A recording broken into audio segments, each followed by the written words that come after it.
Nós vamos compartilhar um pouquinho sobre comunicação na nossa família e depois vamos orar. Quero ler com vocês alguns versículos que lembram a gente de uma boa comunicação. O primeiro está em Amós, capítulo 3, verso 3.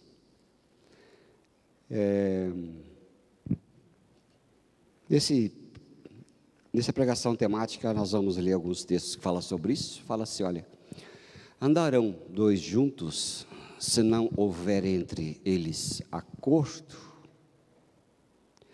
Interessante que na minha versão fala: por acaso duas pessoas viajam juntas sem terem combinado antes? Aqui fala que de acordo com duas pessoas que andam juntas, é preciso uma comunicação adequada, né? Troca de ideias, pensamentos, sentimentos, desejos, são fundamentais para que o bom relacionamento façam parte. Mas apesar de ser óbvio que isso deve ser um modo de vida, sem comunicação, todos na família ficam sujeitos ao fracasso, porque muitos não percebem a importância dessa comunicação para viver, né? Tem que combinar junto, tem que comunicar, tem que falar, né? Quer ver um exemplo? Quando sai uma família para viagem de férias, quando é tudo criança, você arrasta para a praia, né? Por exemplo, se arrasta, elas vão, ficam lá, torram no sol ou vai embora. Agora, quando começam a ficar adolescentes para frente, um quer ficar na praia, outro quer ficar na casa na internet, outro quer comer sanduíche, outro quer ir embora mais cedo, outro quer ir embora mais tarde. É um tormento, né? Melhor que você fala, ó, cada um faça o que quiser. Uma cabeça indo para cada lado. Não funciona, né? Não funciona, é muito desgastante. Agora, se é assim, uma boa comunicação combina. Ela diz, olha, nós vamos fazer isto. Depois, podemos sair, podemos fazer aquilo outro. Talvez seja mais certo, né? É só um exemplo que Amós fala: andarão dois juntos se não tiver acordo. Não dá, né? Jesus também sempre prezou, e a Bíblia sempre prezou, por uma boa comunicação. Deus, o Pai, fez uma boa comunicação. Em João capítulo 1, verso 1 e 2, nós encontramos assim: no começo, aquele que é a palavra já existia. Ele estava com Deus e era Deus.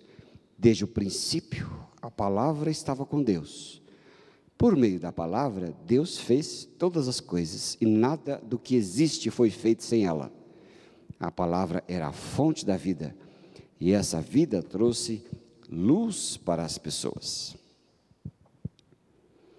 Jesus era esta palavra que fala ali, e a palavra estava com todos, a palavra estava com Deus, e Deus foi fazendo todas as coisas através de Jesus e com Jesus.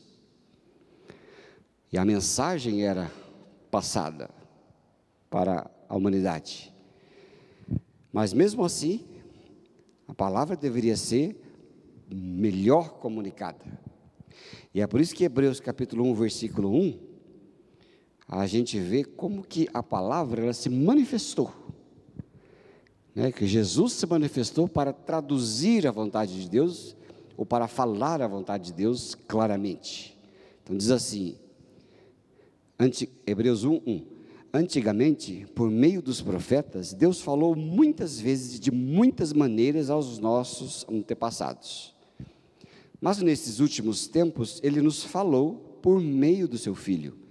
E foi Ele quem Deus escolheu para possuir todas as coisas, e foi por meio dele que Deus criou o universo.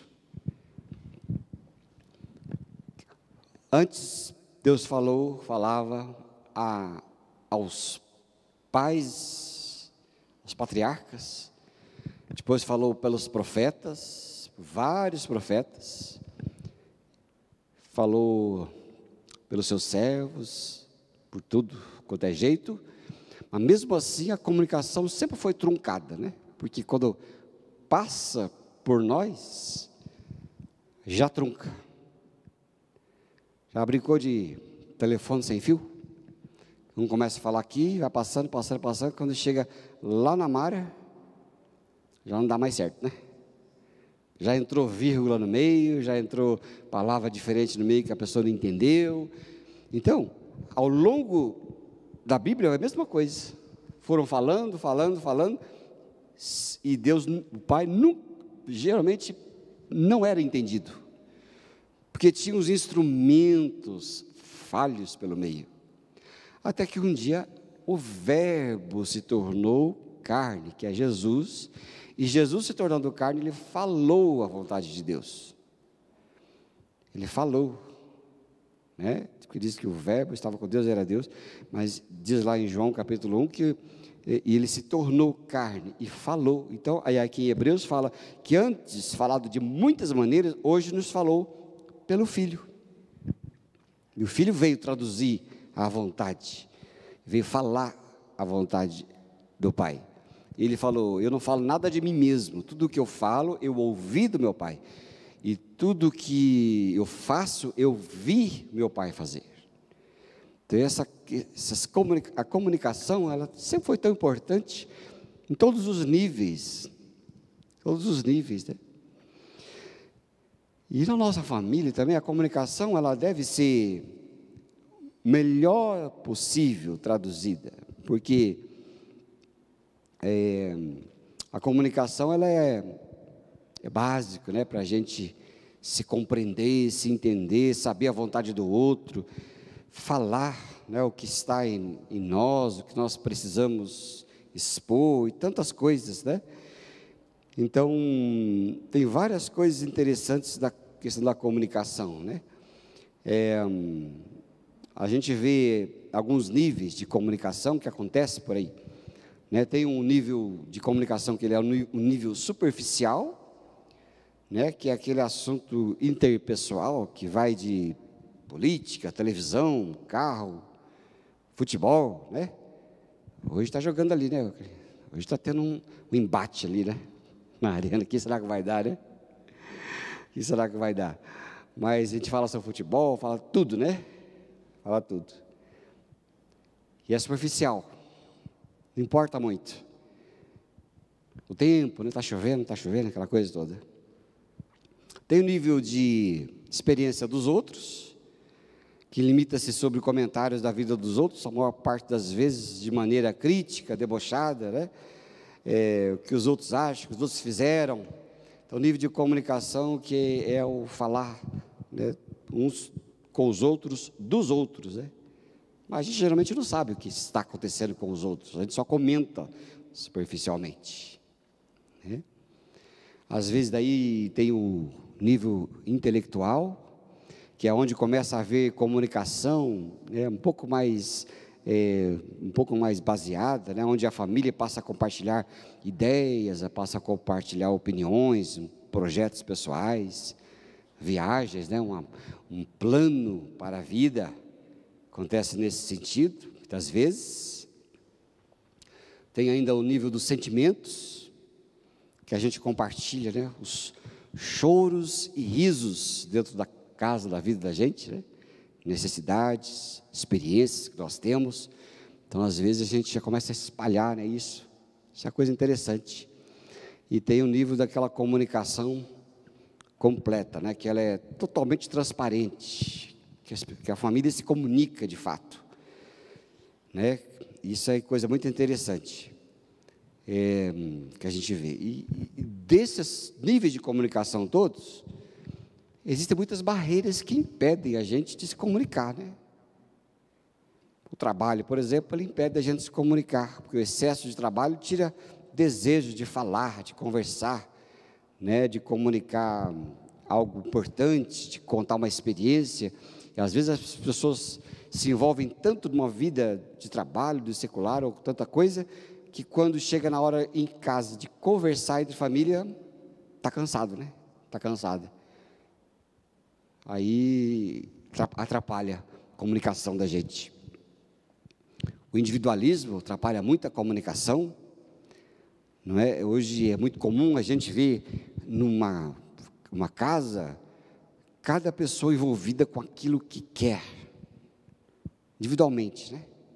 Um quer ver um esporte, outro quer ver uma outra coisa no celular, na televisão. E os filmes de hoje, as coisas que tem na televisão hoje em dia, né? Cada um quer ver uma coisa que já está vendo, né? Eu estou na 3ª temporada de tal coisa, eu estou nessa aqui, eu estou nessa aquele outro. Então, cada um vai ver uma coisa, e ninguém vê junto nada, né?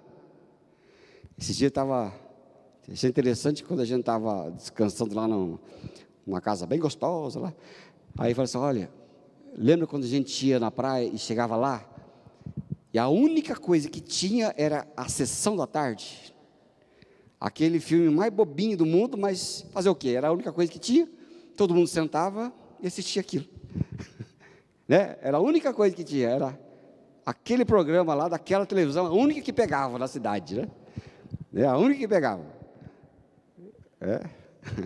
e aí todo mundo assistia aquilo,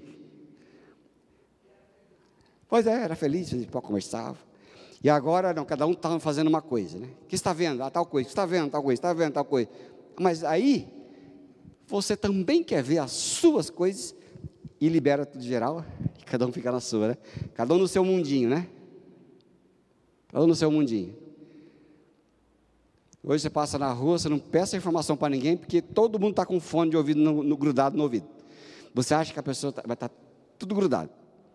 Já foi na academia? Chega na academia, todo mundo grudado, ninguém fala nada. Aí a pessoa fica fazendo aqueles gestos, né, minimalistas para você, né? Já acabou, minha vez de usar o aparelho. Né? Aí fica assim, porque está todo mundo escutando uma coisa, ninguém fala mais, né? Então está todo mundo dando sinal um para o outro, na vez de usar os aparelhos, as coisas todas, né? Então está todo mundo ouvindo alguma coisa. Então é aquele individualismo que tomou conta, né, de todo mundo, né? E a gente, como a gente também, nós nos tornamos individualistas, então cada um fica na sua e está tudo certo, né? Então essas coisas interessantes que atrapalham, né, hoje em dia a comunicação, e não é difícil você um dia, e geralmente quando falta comunicação na família, você descobre da pior forma. Sabe como você descobre? Quando a coisa estoura, né? Quando o relacionamento do casal estoura de uma vez, aí naquele momento de briga, de exaltação, é que você fala o que quer e o que não quer, na hora errada, né? Porque aí você fala no limite. Aí depois, quando esfria os ânimos, aí um fala para o outro, por que você não falou antes? Porque cada um está fazendo suas coisas, não dá para se comunicar, ninguém sabe do desejo do outro, da vontade do outro, né? Então, quando acontece, muitas vezes acontece da pior forma do mundo, na briga, acontece na discussão, né, entre pai e filhos e pais, marido e esposa e marido, aí dá aquela confusão toda, né? Acontece da pior forma, e às vezes não dá para consertar, né? É difícil consertar depois, né? Então, existem essas barreiras. Então, vou compartilhar rapidamente, então, alguns princípios que são erros de comunicação que a gente comete e pode ser evitado. Vamos ver aqui. Primeira coisa, vamos dar um lido no verso bíblico de Mateus 26, 38. Nós vamos ver uma coisa interessante.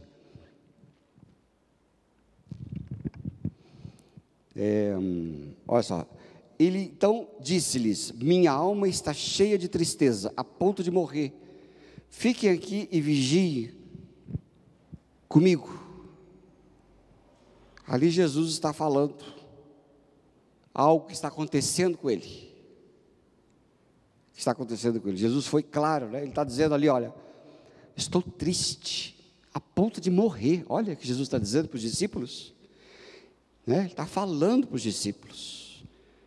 Então muitas vezes a gente peca na vida familiar quando a gente não fala o que está acontecendo com a gente, que o exemplo de Jesus Cristo em comunicar seus mais íntimos sentimentos mostra, né, a importância, muitas vezes psicoemocional, de diálogo sincero e aberto no relacionamento familiar.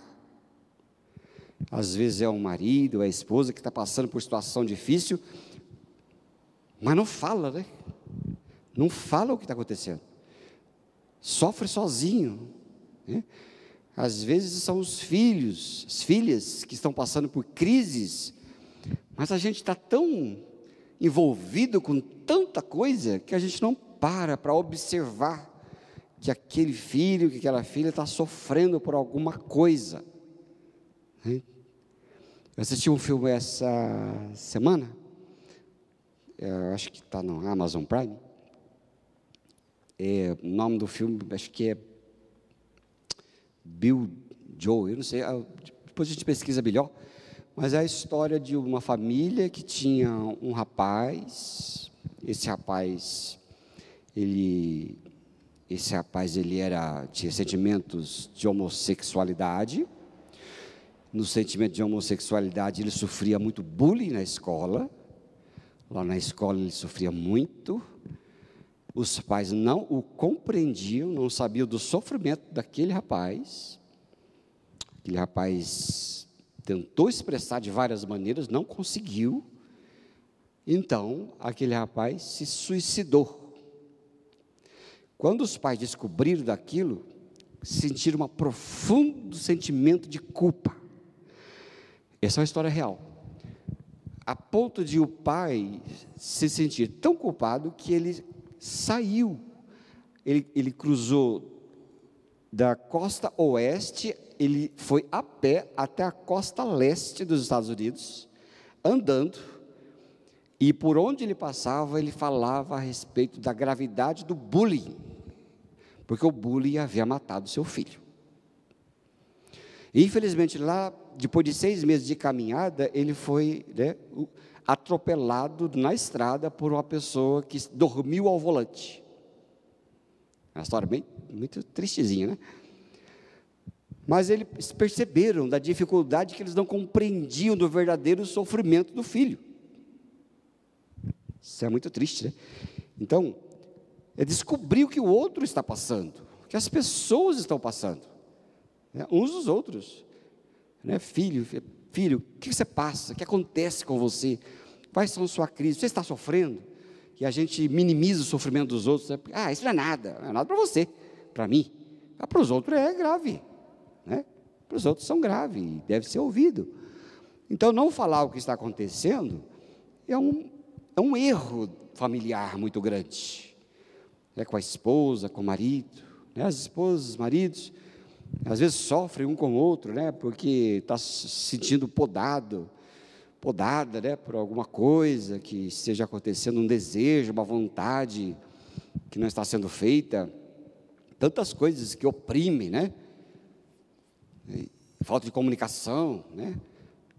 Para os casados, às vezes, falta de comunicação sexual, né? Às vezes, né, negligencia o desejo, a necessidade um do outro, e ambos sofrem, e muitos são levados, né, a adultério, a tantas coisas, porque não para ouvir o outro. Nas necessidades financeiras, né? Eu tenho desejo de comprar uma roupa nova, né, mas nunca posso comprar a tal da roupa nova. Ora, compra roupa nova, né? Aí evita aquela coisa de chegar em casa com a sacola escondida, né, irmão? Quem já passou por isso? Chega em casa com a sacola lá no porta-mala, né? Aí depois, quando um ou outro vai deitar, aí o outro vai lá, abre o porta-mala e pega e leva escondidinho, né? Aí no outro dia a mulher ou o marido olha assim: nossa, essa blusa nova. Não, faz tempo que eu tenho. Faz tempo nada, rapaz. Que faz tempo que você tem? Você trouxe isso ontem, parece que eu não te conheço. Então acontece muito disso, da falta de comunicação, né? Falta de comunicação. Eu já contei aqui há um tempo atrás que lá em casa a esposa fazia, contei uma palestra de casais, que sempre fazia em casa o brownie com sorvete por cima. E sempre fazendo o brownie com sorvete por cima, né? Há anos fazendo. Aí teve um dia que acho que eu não tinha tomado meu remédio, já estava meio sem paciência. Aí, aí ela foi comprar, eu falei, olha, deixa eu falar uma coisa para você, eu não gosto disso, esse bolo é duro, e para mim sobremesa, tem que ser aquela sobremesa que eu não preciso mastigar, tipo pudim, mousse, sabe, que você coloca na boca, já derrete, já entra, mas se eu tenho que mastigar um bolo depois de comer carne, já não funciona para mim, entendeu? Né, Mário, aquele pudim delicioso que a Carla comprou lá, maravilhoso, pudim de leite condensado, né, com 3 leites, coisa boa aquilo lá. Aí ela falou assim, você não gosta? Eu falei, não gosto disso aí. Eu não sabia, achava que você gostava. Anos achando que eu gostava daquele negócio. Eu não gostava. Agora eu falei, mas não precisa deixar de fazer por minha causa. Pode fazer, só estou dizendo que eu não gosto. Se for por minha causa, não precisa fazer. É? A outra coisa que impede a gente, né, de ter uma boa comunicação em casa é viver mentindo e reclamando, né? Vamos ler 2 textos aqui, ó. Um aqui que eu pulei, mas eu quero ler, combina com esse tema aqui, ó. Põe aí para nós, Lucas, Gálatas 5:15. Olha só, vamos ver o que diz aqui a Bíblia, olha. Olha só. Se vós, porém, vos mordeis e devorais uns aos outros, vede que vocês não sejam mutuamente destruídos. Às vezes fica se devorando, né? E a murmuração, mentira e reclamação é devorando uns aos outros. Mas vamos ler também 1 Pedro 2:1. 1 Pedro 2:1. Olha o que diz lá. Portanto, libertem-se dos seus sentimentos de maldade, de todo o engano. Acabem com a falta de sinceridade e o ciúme, e parem de falar dos outros por trás. Interessante essa versão aí, né? É bem direta, né? Pare de falar dos outros por trás. Tem gente que é muito sincera, né? Às vezes chegam as pessoas para mim muito sinceras. Pastor, você é sincero, né? E vai lá, aquela sinceridade, né? Às vezes eu falo assim, viu? Não dá para você ser como todo mundo? Fala por trás.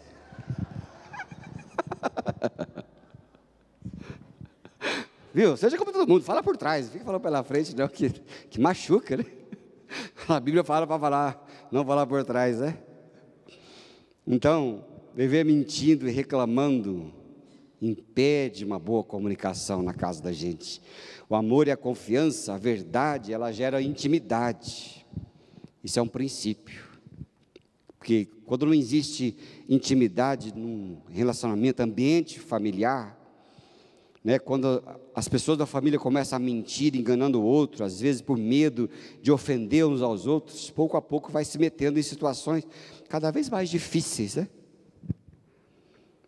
Alguém disse assim, aquele que profere uma mentira não pode avaliar em que rascada se meteu, pois precisará inventar mais 20 mentiras para cobrir a primeira mentira. A mentira dá trabalho, né? Porque para você encobrir uma mentira, você tem que contar outras mentiras. Daí, por isso que nos interrogatórios policiais, eles colocam 2, um lá na sala, outro aqui na sala, e 2 vai perguntar um para o outro. Se estão mentindo, sai coisa absurda, né, Flávio? Comprou um carro vermelho, outro comprou um carro, não, uma bicicleta verde. Um carro ou uma bicicleta? Então a mentira ela tem que ser sempre, é cansativo mentir. Então, fala a verdade sempre. Fala sempre a verdade. Eu tenho disso, às vezes quando alguém pergunta, eu falo, aquilo é aquilo, né? Então quando alguém perguntar lá, só vai ser aquilo que deveria ser, nem decoro. Nem fala, a gente não precisa nem falar, né? Então, viver mentindo e reclamando impede a comunicação boa dentro da casa, do lar da gente. Seja quem for que você more junto, né? Quem for que more junto, né? E não pode. A gente tem que deixar as pessoas falarem a verdade, deixar as pessoas se expressarem, né? Não esconder, porque às vezes tem entre o cônjuge ou entre os filhos e pais, determinados assuntos não são conversados, porque quando toca determinado assunto, já começa o preconceito, a gritaria, né, um pôr a opinião do outro. Eu me lembro, eu cresci numa família muito limitada, né, de conhecimento, E eu me lembro até hoje que uma vez eu aprendi na escola o que era uma pessoa sexagenária. E aí eu lembro que eu estava uma vez na mesa de janta, de almoço, não sei, com os meus pais, e ali eu falei para o meu pai: pai, você é sexagenário? Eu apanhei, porque fixaram só a primeira parte do sexagenário. Eu não sabia nem por que eu apanhei, mas apanhei, eu lembro que eu apanhei. Nunca mais falei disso em casa, né? E o que acontece? Você aprende em outro lugar, né? Aí você começa a não ter mais liberdade de falar dentro da casa, é o assunto que você quer, né? Lá em casa a gente é tudo aberto, às vezes a gente fala coisa até aberta demais, as meninas falam: ai pai, que nojo. Mas é assim mesmo, né? A gente não tem esse negócio. A outra fase da comunicação ruim, que impede a comunicação dentro da família, é não parar para ouvir. Vamos ver Tiago 1,19 ali. Tiago 1,19.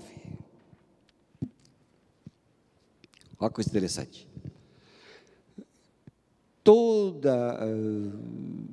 Vamos lá. Entendam isto, meus amados irmãos. Estejam todos prontos para ouvir, mas não se apressem em falar, nem se irá. Esteja pronto para ouvir. A gente tem que ouvir. Quando a gente tem pouca disposição para ouvir as pessoas em nossa casa, a gente transmite a impressão de que o que a outra pessoa pensa e sente não é importante, que as coisas dela não são importantes. E a gente se aborrece, e quem quer falar se sente desvalorizado, rejeitado, né? A gente não tem prontidão para ouvir. Um começa a falar, o outro já começa a pensar no que vai falar depois. Um começa a ter uma opinião, outro já quer falar: não, mas eu não, né? Ah, você gosta daquele shopping lá, o shopping Paládio, né? Um shopping. Aí outro já vê: não, esse shopping não presta não. Eu gosto mesmo do shopping Jockey Plaza. Ué, mas escuta o que o outro está dizendo. O outro está dizendo que gosta daquilo lá. Não pediu sua opinião se você gosta, se você discorda ou gosta do outro. Escute que o outro está gostando, né? É ouvir o que o outro está dizendo, as coisas importantes que o outro está dizendo. Quando começa a falar, escute a opinião do outra pessoa, né? Do filho, da filha, do marido, da esposa.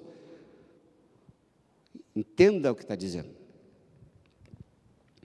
Às vezes a gente assiste muita coisa de viagem lá em casa, que às vezes o outro diz: ah, aquele país lá, esse país é legal, eu gosto daquele país lá, tenho vontade de conhecer. Aí a outra pessoa diz: não, mas eu nunca vou conhecer um negócio desse, para que conhecer um lugar desse? Olha que lugar feio, olha que lugar isso, aquilo outro. Uai, eu não posso gostar do lugar feio? E eu tenho que, não dá para conciliar? Se você gosta, vai, se você não gosta, não vai, né? Então a gente não para escutar o que o outro está dizendo, mas a gente quer rebater o que o outro está dizendo, a gente quer contestar o que o outro está dizendo, e a gente tem que parar para ouvir, porque o que o outro pensa é importante para ele. Um livro que eu li muito interessante, ele dizia assim: eu ouço muitas pessoas, e cada pessoa é um mestre naquilo que ela compreende e entende. Achei muito interessante isso, não é? Cada pessoa é um mestre naquilo que ela faz. Então a gente tem muito a aprender com as outras pessoas. Você não quer aprender sobre música e missão com o Lúcio e a Dina? Eu não sei nada disso, mas eles entendem. Você sabia que eles já foram até para São Petersburgo, na Rússia? Eles já foram. E se eu pudesse, se tivesse dinheiro, eu ia a mesma coisa, porque eu acho lindo aquele lugar. Tudo que é gelado eu gosto. Não é à toa que eu fui lá para o fim do mundo, né? Ushuaia, gelado, uma delícia, eu amei aquele lugar. Os pinguins já viraram meus parentes. Então eles são mestres, né? Entendeu? Sabia que o Flávio é um mestre em vendas? Tem um livro escrito com vendas. Ele é um mestre daquilo que ele sabe. E eu sei de vendas, sem nada.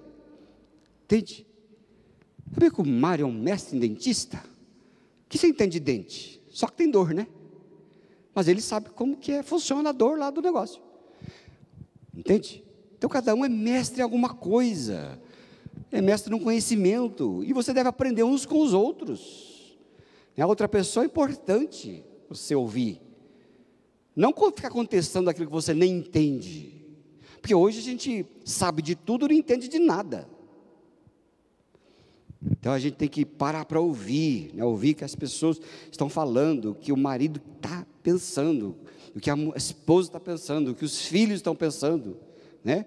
O que as pessoas que vivem lá onde na sua casa estão pensando, é importante, né? Às vezes para ela é importante uma floreira, e você não dá a menor bola para a floreira. Ué, respeita quem gosta da floreira. Você vai deixar a outra infeliz por quê?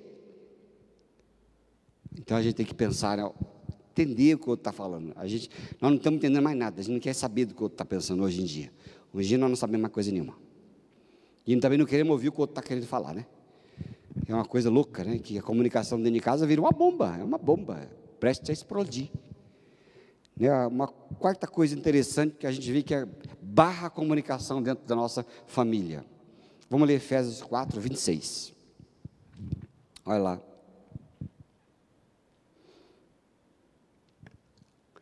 E não pequem ao permitir que a ira os controle. Acalmem a ira antes que o sol se ponha, pois ela cria oportunidades para o diabo. Que versão que é essa aí? Que eu estou gostando dessa versão aí, abençoado? NVT? Nova versão transformadora. Está escrito ali, né? É que naquela TV ali está tampando. Essa do sul aí deve estar boa. A ira dá lugar ao diabo, né? E falar com ira dentro de casa só provoca ira. Ira provoca ira. É a velha história, né? Você apaga incêndio com querosene. É assim que acontece dentro das famílias.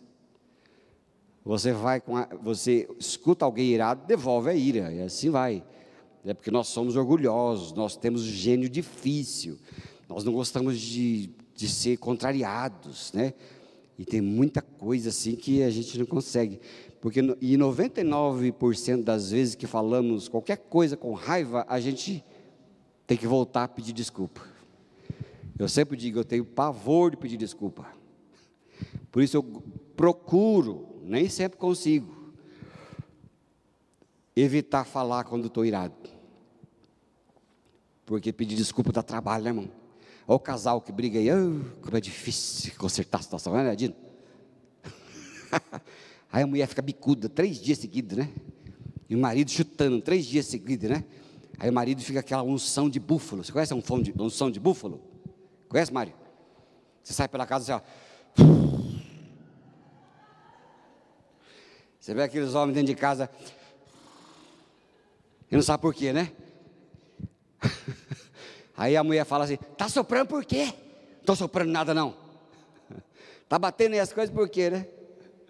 Aí demora para consertar as coisas, né? Oh Jesus, só por Deus, quanta coisa boa podia ser, né, ser feita, e quantas coisas poderiam ser evitadas se a gente não tivesse falado com ira um com o outro, né? Olha o jeito que você fala, né? A gente fala assim para o outro, fala direito, né? Olha só, Provérbios 15, versículo 1, coisa interessante. A resposta gentil desvia o furor, mas a palavra ríspida desperta a ira.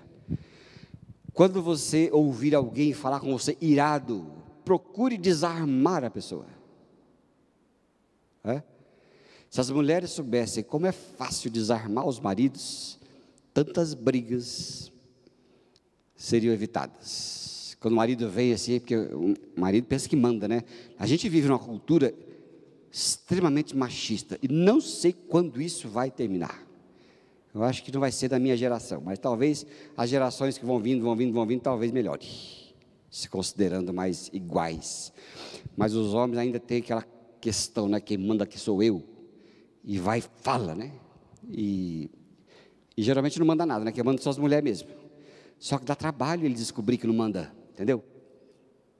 Mas quando o homem vai lá quente, mas a mulher chega e diz: benzinho, não fala desse jeito com a sua tchutchuca. O homem desmonta.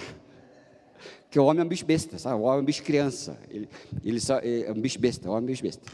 Ele é criança até quase 60 anos, ele é criança ainda. Aí desmonta o sujeito. Aí a resposta branda desvia o furor. Né? Geralmente é assim. Quando alguém vem quente, vá mansinho, faz um agradinho. Mas por que a pessoa não vai mansinho, não faz um agradinho? Ego grande. E 2 brigas de ego, terrível. Não dá muito certo. Coisa interessante, né? Outra coisa que interessante aqui, ó. Vamos ler Provérbios 15, 28. Vamos ver essa versão. Vou lá ver aquela versão que eu estou gostando mais daquela lá. O coração do justo pensa bem antes de falar.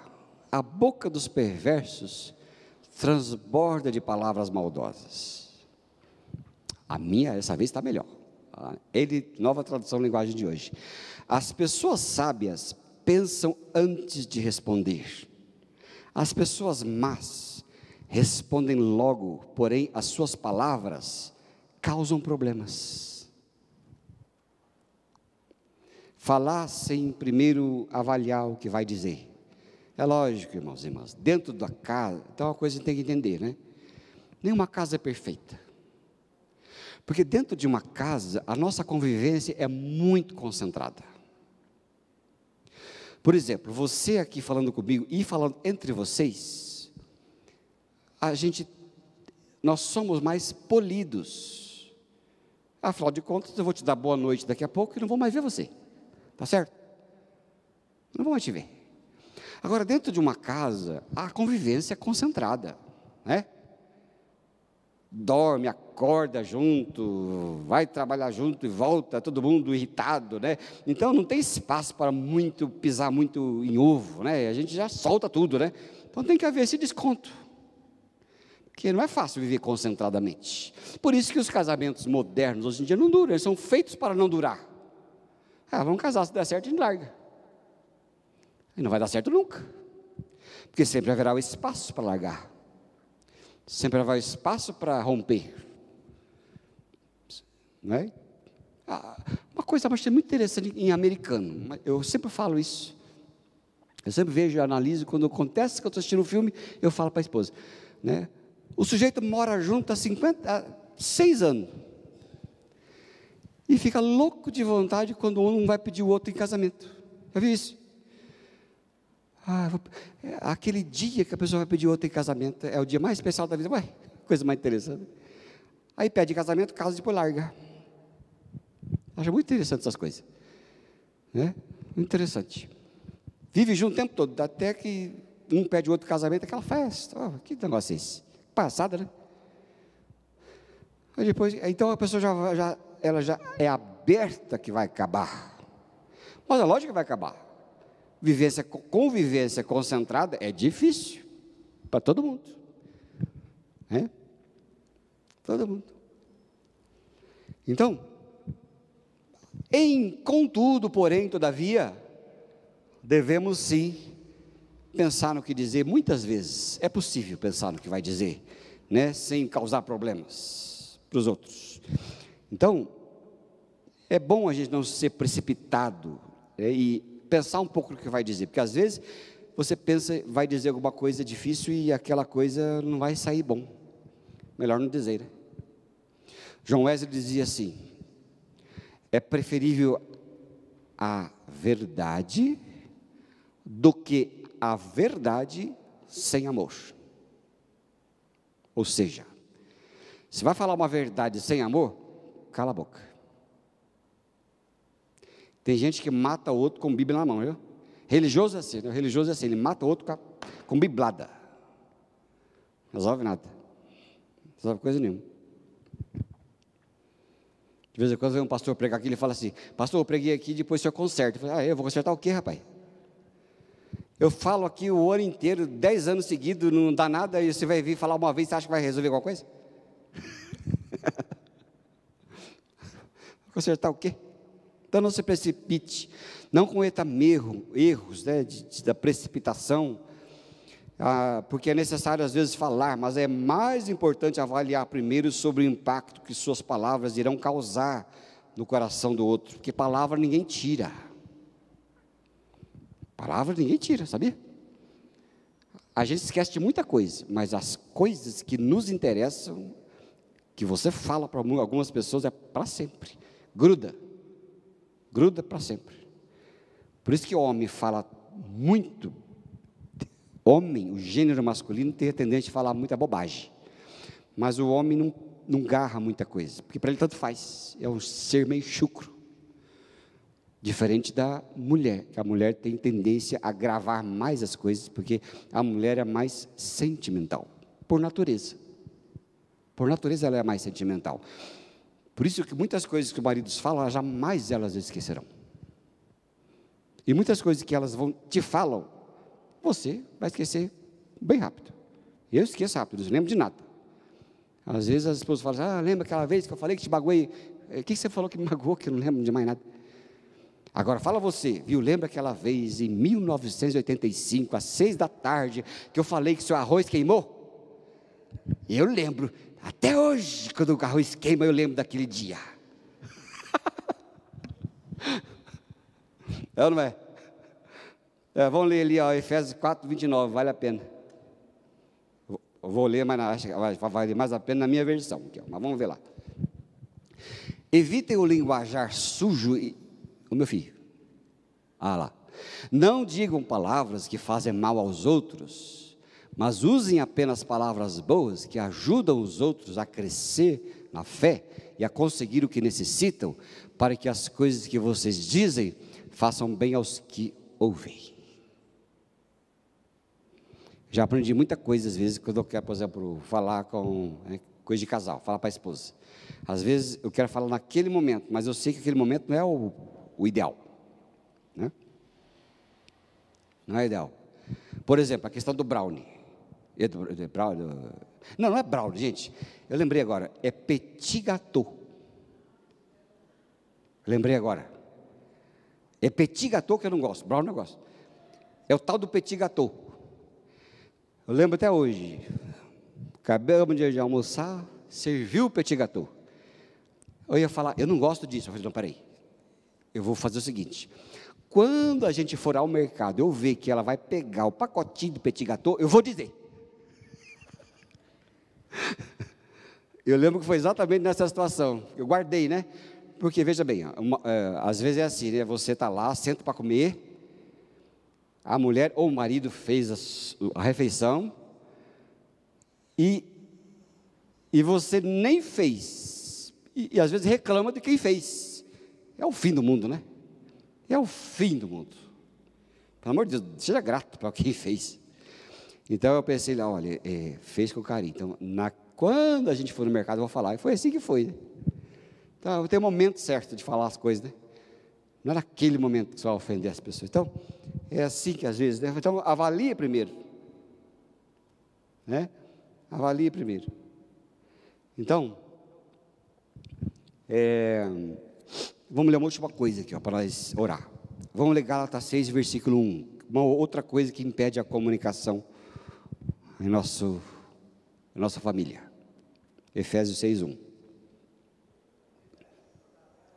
Gálatas 6, 1, desculpa, está certo ali. Irmãos, se alguém for vencido por algum pecado, vocês que são guiados pelo Espírito devem, com mansidão, ajudá-lo a voltar ao caminho certo. E cada um cuide para não ser tentado. Agora eu vou ler a minha versão aqui, ó. Irmãos, se alguém for surpreendido em alguma falta, vós que sois espirituais, corrige-o com espírito de brandura e guarda-te para que não sejas também tentado. Uma coisa que é ruim na comunicação de uma família é ameaçar, censurar, criticar e condenar quando o outro erra. Quando alguém da família erra, não precisa, muitas vezes, que o outro lance contra o outro, a pessoa que errou, as pedras da crítica, da censura, da condenação e ameaça. Porque sua própria consciência, a consciência de quem errou, já o apedreja suficientemente. Então, quando for corrigir, corrija espiritualmente, como diz a Bíblia, com brandura, sabedoria, perdão, a fim de que ele se sinta encorajado por amor a vencer o seu erro. É na verdade, quando uma pessoa outra erra, ela já está sofrendo o suficiente, porque já sabe que errou. Agora precisa que o outro fale assim: eu não te falei que não era para fazer isso? Você é burro, você é burra, por que foi fazer uma coisa dessa? Eu não falei que não era para emprestar? Emprestou, agora o problema é seu, pela sua burrice. Olha só, você veja quanta pedra você está jogando na vida daquele que já é suficientemente machucado, já errou, já sabe que errou. Não precisa que o outro chegue e coloque mais pedra em cima da ferida, enfia o dedo na ferida. Se você tiver que falar, fala em outro momento. A pessoa que errou, deixa ela curtir o erro dali. Pelo contrário, encoraja. O filho errou? Não, mas tudo bem, não tem problema. Isso acontece, meu filho. Olha, você tem aí 13 anos, você já vai errar muitas vezes. Eu tenho 51, já errei, ainda erro ainda. Vai dar certo, né? O marido errou, fez o que não devia, né? Então, fica quietinho lá, tranquilo, ele já sabe que errou. No outro momento lá na frente, você diz: olha, lembra daquele erro lá que você fez, não faz de novo, né? Vamos procurar evitar essas coisas, né? A mulher errou, não acaba de apedrejar mais ainda, ela sabe que errou. No outro momento, pode até ser que você, com o espírito, como diz Efésios, como diz Gálatas aqui, outro momento com o espírito de brandura, você faça. Mas naquele momento, se não tiver coisa boa para falar, fica quietinho. Fica quietinho. Quietinho. Deixa a coisa acontecer. Então, quando o outro erra, não vá reforçar o erro, porque não adianta nada, só provoca coisa ruim. Então, na boa comunicação na casa, muitas coisas elas atrapalham a gente, né?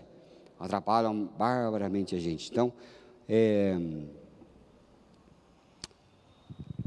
fale o que está acontecendo com você, não deixe o outro ficar tentando adivinhar o que está acontecendo com você, não vai dar certo. Não fica mentindo e reclamando, também não resolve nada, só azeda a comunicação na casa. Pare para ouvir o que o outro, que é importante para outra pessoa, não importa se para ele é importante passar a férias na Califórnia, nos Estados Unidos, ou na Califórnia, aqui no norte do Paraná. Escute, às vezes a pessoa gosta da Califórnia, no norte do Paraná, não precisa ser lá da Califórnia, dos Estados Unidos, não precisa falar que o outro é bobo, né? Não fale com raiva, não fale com rispidez, agressivamente, e não tripudie no erro dos outros, porque isso vai fechar a porta da comunicação. A outra pessoa nunca mais vai falar para você que ela errou, por medo da sua censura. Então, a gente deve orar, a gente deve pedir a Deus que nos ajude, e pedir que o Espírito Santo sare cada um de nós, e nos torne famílias sábias, em que a comunicação vai ser bem feita.